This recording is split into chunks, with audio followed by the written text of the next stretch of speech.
saluer nos auditeurs en ligne, partout où vous êtes, que Dieu vous bénisse et dispose vos cœurs pour suivre les messages d'aujourd'hui. Shalom. J'ai voulu commencer ce message d'aujourd'hui pour ces quelques trentaines de minutes en vous lisant la parole de Dieu dans Apocalypse chapitre 17. Je lirai du verset 1 jusqu'au verset 6 et je vais sauter pour lire les versets 15 et les versets 18. Lisons. Puis un des 7 anges qui tenait les 7 coupes vint. Il m'adressa la parole en disant: Viens, je te montrerai les jugements de la grande prostituée qui est assise sur les grandes eaux. L'ange révèle les jugements de la grande prostituée à son serviteur, notre frère Jean. Et l'ange continue en disant: c'est avec elle que le roi de la terre se sont livrés à l'impudicité, et c'est du vin de son impudicité que les habitants de la terre se sont enivrés, ont consommé le produit de cette brasserie de l'univers. Il me transporta en esprit dans un désert, et j'ai vu une femme assise sur une bête écarlate pleine de noms, de blasphèmes, ayant 7 têtes et 10 cornes. Cette femme était vêtue de pourpre et d'écarlate parée d'or, de pierres précieuses et de perles. Elle tenait dans sa main une coupe d'or remplie d'abominations et des impuretés de sa prostitution. Si son nom était écrit, si son front était écrit un nom, un mystère: Babylone la grande, la mère des impudiques et des abominations de la terre. Et j'ai vu cette femme ivre du sang des saints et du sang des témoins de Jésus. Et en la voyant, je fus saisi d'un grand étonnement. Et l'ange me dit: pourquoi t'étonnes-tu? Je te dirai les mystères de la femme et de la bête qui la porte, qui a les 7 têtes et les 10 cornes. Et nous sautons certains versets pour gagner le temps. Nous lisons les versets 15 et les versets 18. Et l'ange dit encore, il me dit: les eaux que tu as vues, sur lesquelles la prostituée est assise, ce sont les peuples, de foules, de nations et de langues. Le verset 18, et la femme que tu as vue, c'est la grande ville qui a la royauté sur le roi de la terre.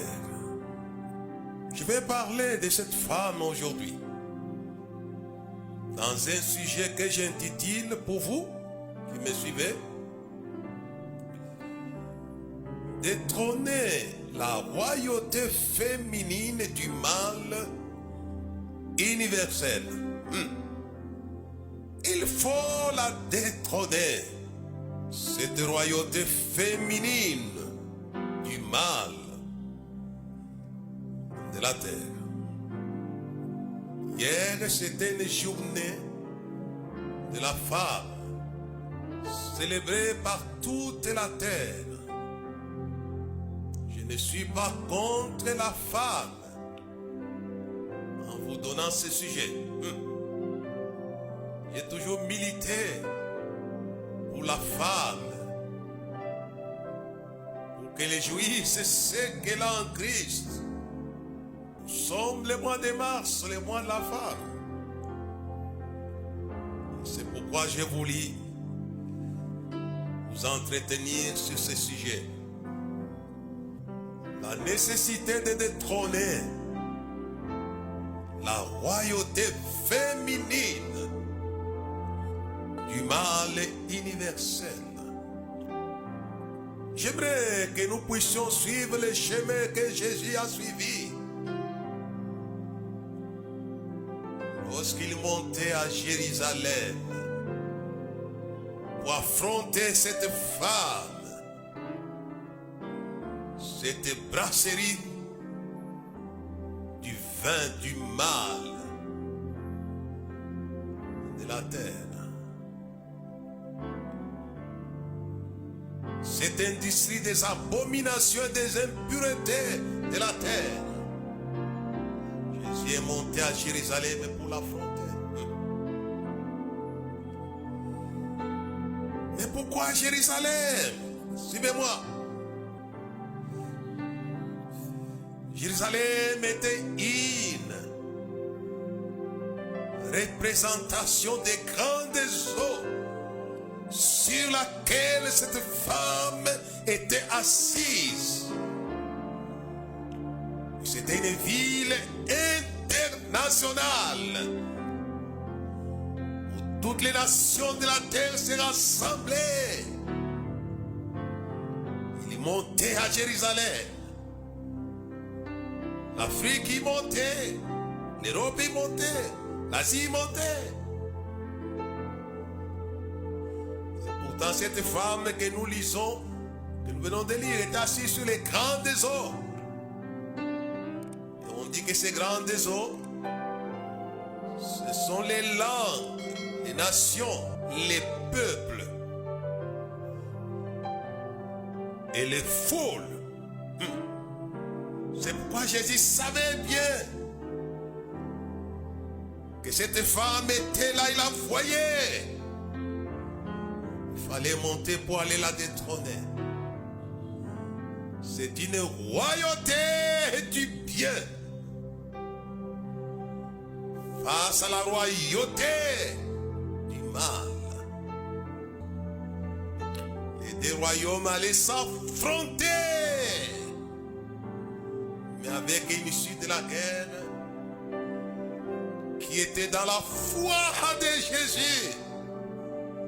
Vous aurez des tribulations dans le monde, prenez courage. J'ai vaincu le monde. Il est monté dans un esprit de foi. Détrôner cette femme. Jérusalem n'était qu'un champ de bataille. Une guerre universelle. On n'avait pas besoin de coaliser pour arriver au bout de ce royaume universel. Écoutez-moi bien. Ne vous trompez pas, vous pouvez être dans une nation pendant que je parle parmi un peuple de la terre, parmi les langues de la terre. Vous ne savez pas ce qui est assis sur votre nation. J'aimerais que ce message vous ouvre les yeux. Cette femme est une réalité assise sur les nations, sur les langues, sur le peuple. Nous appelons ici les grandes eaux. Et je te montrerai, j'aimerais que l'Église reçoive la révélation de celle qui est assise sur les langues, les peuples et les foules. Vous ne pouvez pas voir ça vous-même. Il faut qu'on vous ouvre les yeux. Nous avions amené un réveil au Dakar, au Sénégal, à Dakar. J'étais dans une retraite, le Seigneur m'a dit, je vais te montrer ce qui t'attend là-bas. J'ai prié, j'étais au bout d'une semaine de la retraite, dans ma chambre. Et tout d'un coup, pendant que j'étais à genoux, c'est comme derrière moi, il y avait les yeux. Et j'ai dû voir cette femme. Elle était d'une beauté parfaite, très jolie. Et me regardait avec les yeux de colère. Et elle est communiquée par ses yeux une puissance d'incrédulité dans mon âme qui m'a mené à douter de ce que Dieu venait de me révéler avant la fin de cette retraite. C'est une puissance d'incrédulité. C'est l'apostasie. Assis dans les lieux très saints. N'oubliez pas que Satan qui est entré dans Judas, j'y arriverai, est venu du lieu saint, du temple, du conseil supérieur de ceux qui étaient en train de gérer la multitude des nations à Jérusalem. Parce que les temples étaient appelés une maison de prière pour toutes les nations, mais on fait de cela une caverne de voleurs et de brigands. Elle était là. Et c'est pourquoi j'ai dit qu'il faut tirer l'attention avec elle. Elle s'infiltre dans les choses de Dieu. Et Jésus savait que cette femme l'attendait. Il avait prévenu ses collaborateurs et à tout le monde qui était autour de lui. Il n'est pas bon que les prophètes meurent hors de Jérusalem. Et cette royauté féminine du mari universel. Nous l'avons lu dans le verset 18 du chapitre 17 Apocalypse. Et là, la royauté sur les rois de la terre. Nous l'avons lu dans le verset 1 du chapitre 17. Que les rois de la terre étaient ivres de vin de son impudicité.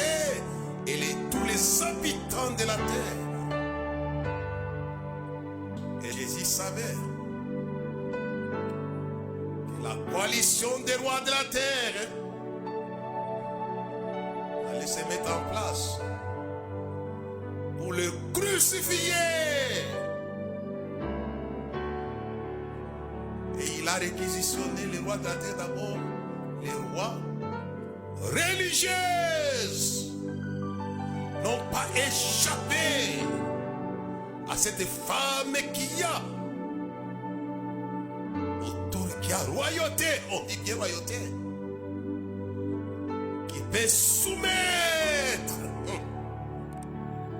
le roi de la terre.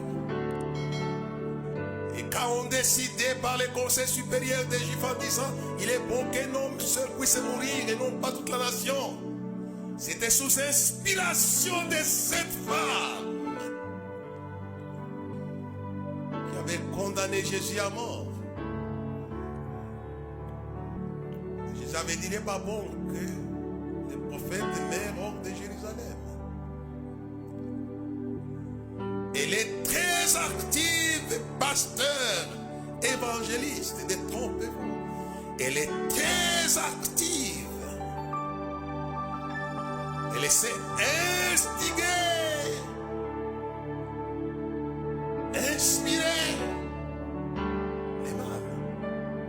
C'est pour l'avoir dit qu'elle était ivre du sang des témoins de Jésus.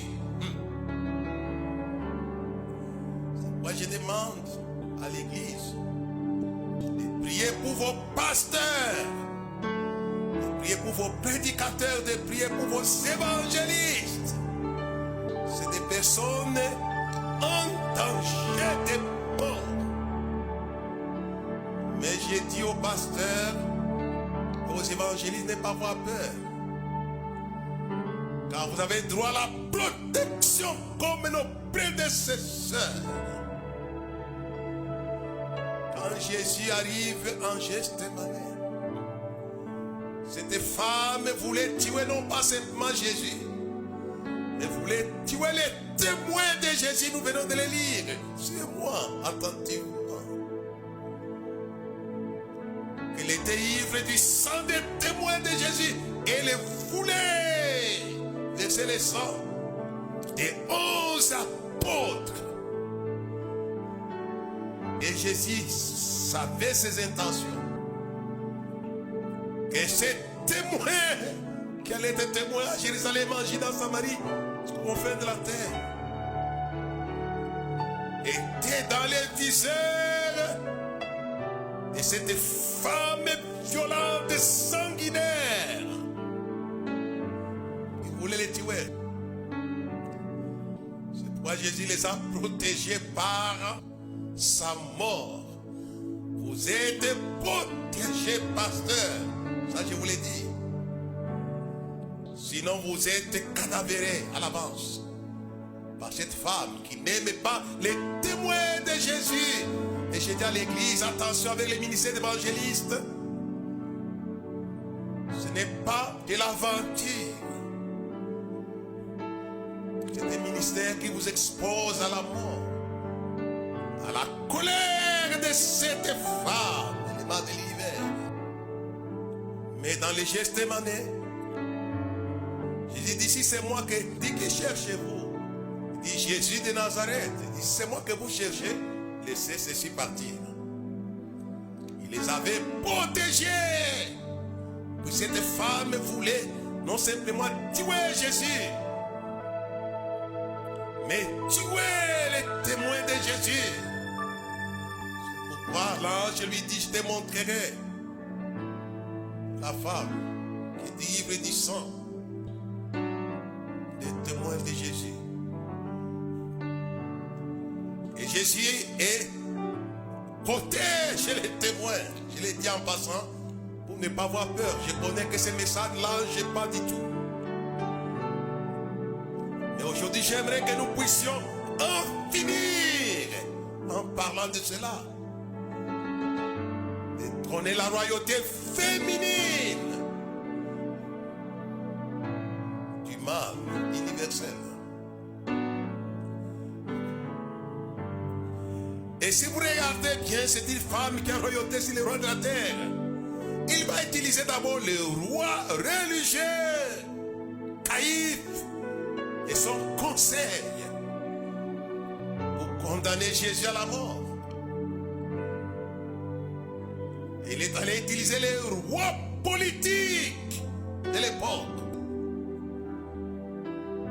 C'était Pilate qui a condamné Jésus à la mort d'une manière complaisante, par intérêt pour protéger sa fonction de gouverneur en Palestine. Il va utiliser Hérode et tous ces trois groupes coalisés. Et la Bible dit, pourquoi c'est timide parmi les nations? Pourquoi ça veut penser parmi les de la terre? Pourquoi les rois de la terre se liguent-ils contre moi? Oh, alléluia. Nous avons les moyens de détrôner cette femme. Elle sera détrônée. Et Jésus se trouve en train d'affronter cette femme. Et j'aimerais avancer. C'est une femme, on dit bien, c'est la mère de tous les impudiques la terre et de toutes les abominations de la terre. Qu'est-ce que c'est que l'impudicité? Ce sont les relations que Dieu n'aime pas. C'est des femmes qui traitent des alliances solides, dit la Bible dans Daniel, chapitre 9, versets 20 à 27. Donc j'aimerais mettre en garde toutes les relations humaines sont surveillées. Il y a des relations illégitimes. C'est ça l'impudicité de la terre. À commencer par des relations physiques et spirituelles. Elle essaie de les faire. Donc c'est vraiment une femme qui peut amener toute la terre dans la perdition. Mais aujourd'hui, en parlant, j'aimerais qu'elle soit détrônée. Selon Ésaïe chapitre 47. Il descend dans la poussière sans trône. Notre Rédempteur est puissant. Et si vous parvenez à mettre la main sur elle, nous allons y arriver. Les choses vont changer dans votre nation, dans votre langue, dans votre peuple. C'est vin de l'impudicité. C'est pas comme du vin, comme de la bière que l'on prend, pas du tout. C'est un esprit. Un esprit qui conduit. Il est bizarre. Tous les hommes, puisqu'ils étaient ivres de vin de son impudicité. Et laissez vous inspirer. Ce qui m'intéresse aujourd'hui, c'est que nous puissions stopper ce vin. Afin que les gens soient remplis de notre vin.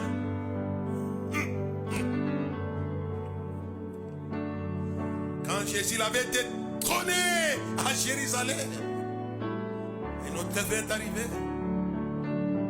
Et ces gens sont ivres de vin. Tout. Et l'apôtre Pierre dit non. C'est encore des verres.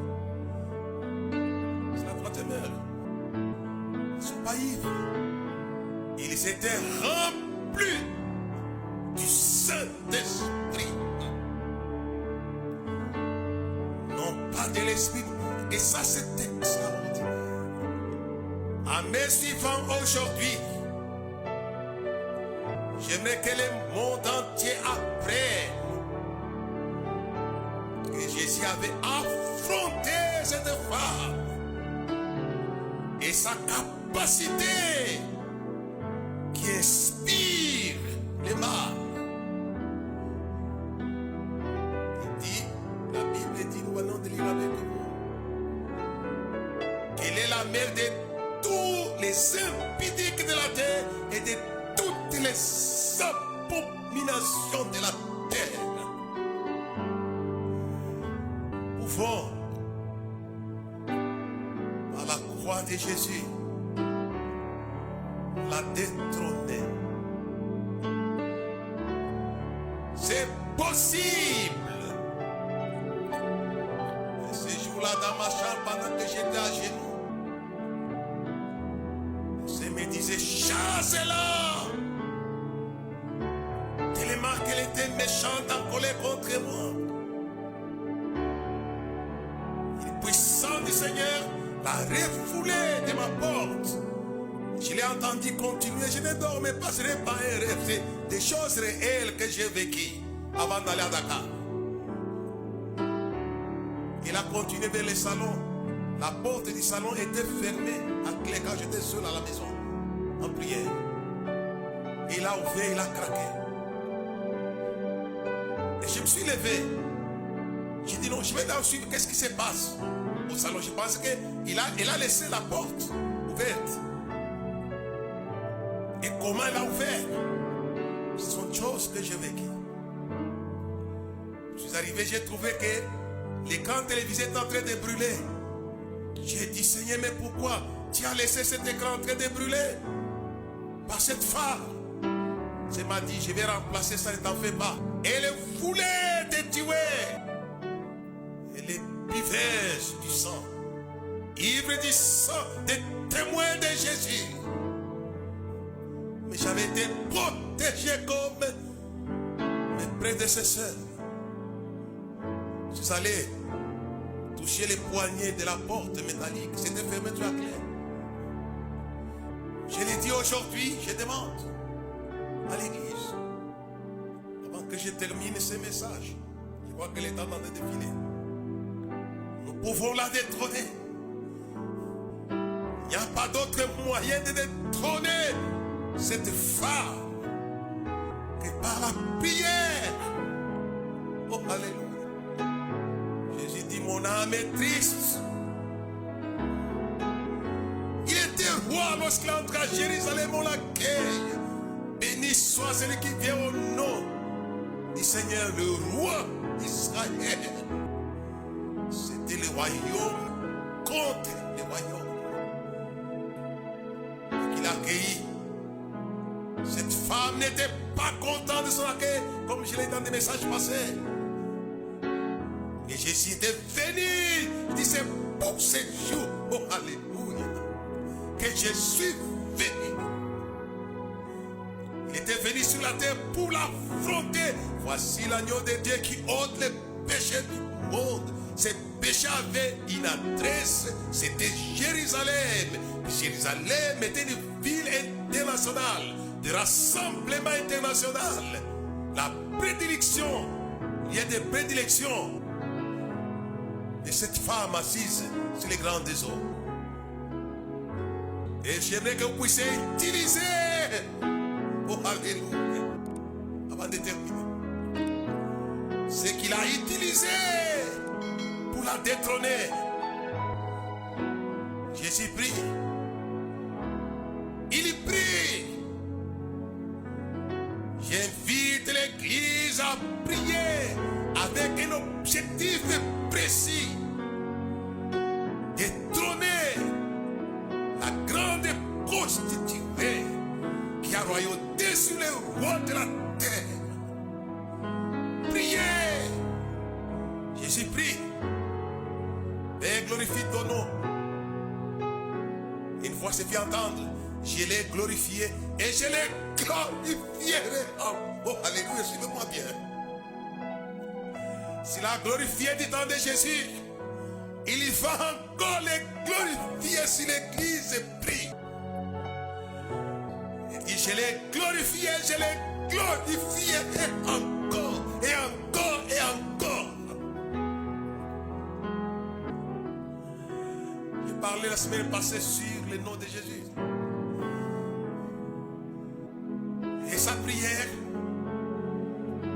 avait détrôné. Et la foule qui était là, puisque ce sont, je viens de vous le dire, qu'il y a ici les foules, les langues. La foule qui était là, je vais commencer parfois, il y a des choses qui sont cachées.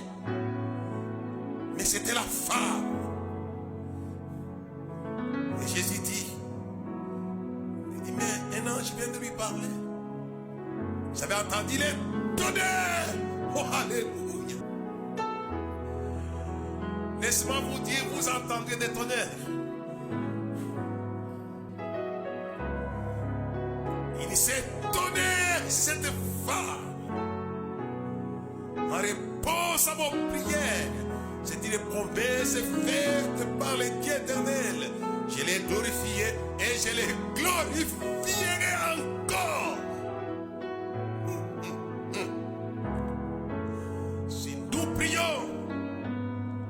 Elle sera détrônée. Et Jésus dit, maintenant a lieu le jugement du prince de ce monde. Il sera destitué, jeté. Oh, oh, alléluia. Que faites-vous de vos prières, frères et sœurs?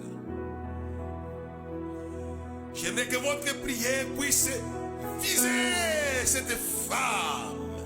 À mes suivants. Visez-la. Puisque les anges travaillent pour la détrôner. Pas les temps que j'ai couru un peu pour gagner le temps. Dans Apocalypse 18, quand j'ai terminé au verset 18 et 17, je vous descendais maintenant au verset 1 et 18. J'ai vu descendre. J'ai vu descendre un ange qui avait une grande autorité que cette femme. Nous avons des anges qui ont une grande autorité que cette femme. Elle cria. L'ange cria, elle est tombée. Oh, alléluia. Elle est tombée. Si vous priez, il va lâcher son tonnerre comme il a lâché à la prière de Jésus. En réponse à sa prière. Et quand Jésus dit ça, c'est après son entrée. Et là, elle venait de toucher les rois religieux qui avaient décidé, puisqu'on n'a pas eu le temps de lire Jean chapitre 12 dans son intégralité. Ils ont décidé, vous n'y gagnez rien, tout le monde va à lui. On n'a pas le temps. Laissez-moi vous dire, que si vous touchez cette femme, tout le monde viendra à vous pour Jésus-Christ. Et cette femme s'est opposée, puisqu'elle aimait bien la foule. Et Jésus a prié pour la détrôner. C'est dommage qu'on utilise un instrument de grande importance pour des banalités. La prière. Père, Père. C'est son Père, mais c'est notre Père aussi. C'est son Dieu, c'est notre Dieu. Va dire à mes frères, je monte vers mon Père, le Père, vers mon Dieu, il est Dieu. J'aimerais qu'on puisse invoquer le Père. Comme on lui a invoqué le Père. C'est un instrument que vous savez que vous utilisez pour des banalités, pour des petits besoins. Si vous la détrônez, vous aurez accès même aux choses dont vous avez besoin. On n'a pas le temps de civiliser tous les chapitres 18. Vous allez voir tout ce qu'elle contrôle. C'est une ville puissante, une ville opulente qui contrôle tout, absolument. Si elle était revêtue de perles, d'or, tout ce que vous cherchez sont sous son contrôle. C'est pourquoi ce message va régénérer les salis. Et plusieurs sur la terre où elle est assise, si nous prions. J'aime bien cette chanson que chante l'église dans le monde. Si vous croyez que je crois qu'ensemble nous prions, nous verrons descendre le Saint-Esprit. Oh, alléluia. Non simplement l'Afrique sera sauvée, mais le monde sera sauvé. Oh, alléluia.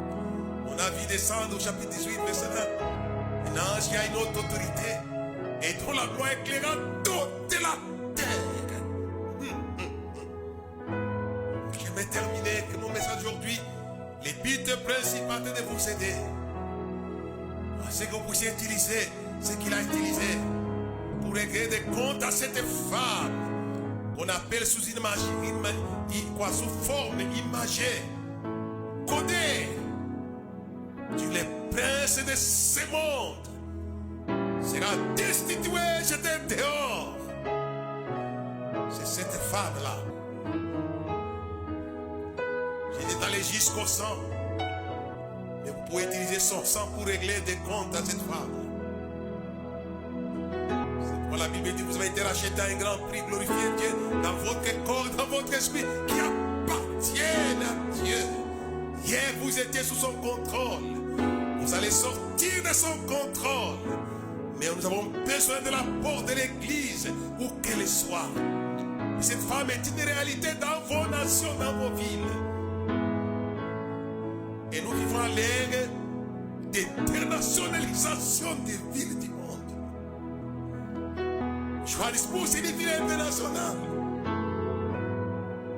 New York, c'est une ville internationale. Il y a une internationalisation des villes du monde. Mais Malumbashi, touchez-vous pas. Kinshasa, Paris, toutes ces villes sont habitées par des nations différentes. Elle est assise sur les langues, les peuples, les foules et les nations de la terre. Pour les conduire au mal, pour la détrôner, les nations seront conduites au bien et à faire le bien et à vivre bien avec une bonne conduite. Les abominations cesseront car la puissance d'inspiration sera vaincue. Les maîtres cesseront. Mais pour que nous puissions utiliser l'instrument, j'ai voulu m'arrêter aujourd'hui. Détrônez-la. Pour ma part, je ne cesse de m'agenouiller. Il arrive des moments, je suis dans mon bureau, touchez pas. Pendant que j'ai pris chez foi, elle m'attend et je vois une sirène. Et pendant la prière, après moi, elle dégage. Dégagez-la de vos nations, de vos villes. Des foules. Afin que nous puissions tourner toutes ces choses vers le Seigneur. Et Jésus dit, maintenant lié les chemins du prince monde sera destiné dehors. Et moi, quand je serai levé, j'attirerai tous les hommes à moi. Oh, alléluia. Tous ces hommes qui étaient ivres du vin de son impudicité allaient être attirés par Jésus, les bienfaiteurs. Les gens cessent d'être attirés. Il y a beaucoup de frères et de sœurs qui sont attirés par les abominations, par les mal de la terre. Mais j'aimerais que vous soyez attirés par une vie de sainteté et de justice qui est en Jésus-Christ notre Seigneur. C'est lui qui l'a dit. J'attirerai tous les hommes à moi. Ils vont participer à ce travail. Et on va attirer les hommes à celui qui leur donne une vie correcte. Et je m'aime en vous disant, n'ayez pas peur. Si vous la détrônez, vous allez jouir de tout ce qu'il y a de meilleur parmi les nations de la terre, puisqu'elle contrôle tout ce qu'il y a de meilleur. Ce qu'il y a de meilleur, d'abord, c'est quoi? Numéro 1, ce sont les hommes qui ont été créés à l'image de Dieu, qu'il est en train de jeter dans la boue. Et ensuite, les autres meilleurs, car tout ce que le monde renferme appartient au Seigneur. Que ce soit des belles maisons, des belles voitures, des belles vies, doit appartenir au Seigneur. Mais cette femme conduit toutes ces choses vers la boue. Non, non, et non, non. Ramenons ces choses au Seigneur. En détrônant cette femme, c'est très important, c'est pourquoi venez vous occuper de votre bijou, de ceci. Dis non, occupe-toi d'abord de celui qui fait les mal. Il y a même des frères et des sœurs qui ont des bijoux, des beaux costumes en allant en direction du mal. Puisqu'ils partagent aussi ces choses, c'est avec ça qu'ils corrompent les habitants de la terre. Mais que le Seigneur vous aide et qu'on se mette à genoux. Et il va nous écouter comme il avait écouté Jésus. Et son tonnerre va se faire entendre sur la grande prostituée. On appelle le prince de ce monde. Il sera destitué de vos nations, de vos villes, de vos langues, de vos peuples. Et des rois seront tournés vers le Seigneur. Il ne va pas les utiliser pour tuer, faire les pas. Ça sera des bienfaiteurs, vos rois. Vos présidents seront des bienfaiteurs. On les dit, prier pour tous les hommes, pour le roi, pour ceux qui sont les grands dignitaires. Ils doivent être des bienfaiteurs. Non pas les gens qui font les mal à les populations. Dieu vous bénisse et que cette réalité soit une évidence dans vos nations par la prière de l'Église. Je dis Amen.